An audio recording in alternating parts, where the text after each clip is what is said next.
আসসালামু আলাইকুম। স্বাগতম দিনা দ্য মেসেজ অফ সোল এর চমৎকার ধারাবাহিক সিরিজ 4 তরিকা 14 খানদানে। আজকে পর্বে আমরা আলোচনা করব দুটি গুরুত্বপূর্ণ সুফি তরিকা, চিস্তিয়া এবং সোয়ারদিয়া। চলুন শুরু করা যাক। চিস্তিয়া তরিকা। চিস্তিয়া তরিকা প্রতিষ্ঠিত হয়েছিল খাজা মঈনুদ্দিন চিশতি রাদিয়াল্লাহু এর মাধ্যমে। তিনি 1142 সালে পারস্য সিসত অঞ্চলে জন্মগ্রহণ করেন। চিস্তিয়া তরিকার মূল মন্ত্র হল প্রেম, ত্যাগ এবং মানব সেবা।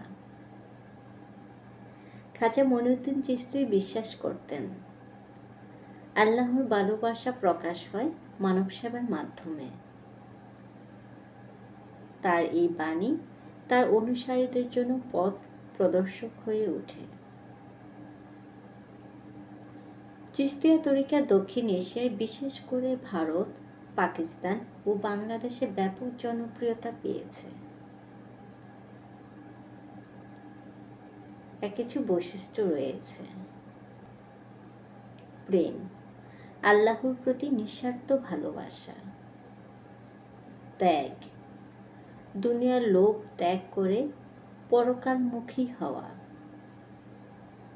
মানব সেবা, অভাবগ্রস্তদের সেবা করা এবং সবাইকে এক আল্লাহর প্রতি আহ্বান জানানো। চিস্তিয়া তরিকার আরেকটি গুরুত্বপূর্ণ দিক হল সঙ্গীতের মাধ্যমে আধ্যাত্মিক অনুভূতি প্রকাশ। কাওয়ালি এর একটি বড় উদাহরণ। এটি শুধু দেহ নয়, আত্মাকেও আন্দোলিত করে। সোয়ারদিয়া তরিকা। এবার আসা যাক সোয়ারদিয়া তরিকার প্রসঙ্গে। এটি প্রতিষ্ঠা করেন শেখ শেহাবুদ্দিন সোয়ারদি রাদিয়াল্লাহু, যিনি 1154 সালে পারস্যে জন্মগ্রহণ করেন। সোয়ারদিয়া তরিকার মূল ভিত্তি হল আত্মশুদ্ধি এবং আল্লাহর প্রতি পূর্ণ আনুগত্য। এই তরিকা আরব ও পারস্য অঞ্চলে বিশেষভাবে প্রভাব বিস্তার করেছে। শেহাবুদ্দিন সোয়ারদি মানব জীবনের গভীরে আল্লাহর মহিমার প্রতিফলন দেখাতে চেয়েছিলেন। বৈশিষ্ট্য: আত্মশুদ্ধি, নফসে দাসত্ব থেকে মুক্তি। আনুগত্য, প্রতিটি কাজে আল্লাহর সন্তুষ্টি অর্জনের চেষ্টা।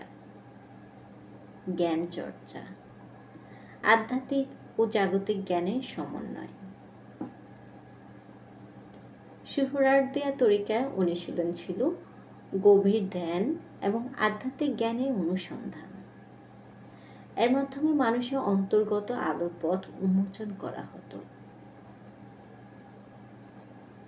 চিস্তিয়া ও সোহরাওয়ার্দিয়া তরিকা দুটি আমাদের শিখিয়েছে প্রেম, ত্যাগ, আত্মশুদ্ধি এবং আল্লাহর প্রতি আনুগত্যের মহিমা। এই পথগুলো শুধু একজন মুমিনের জীবন নয়, সমগ্র মানবজাতিকে আলোর পথে নিয়ে যেতে পারে।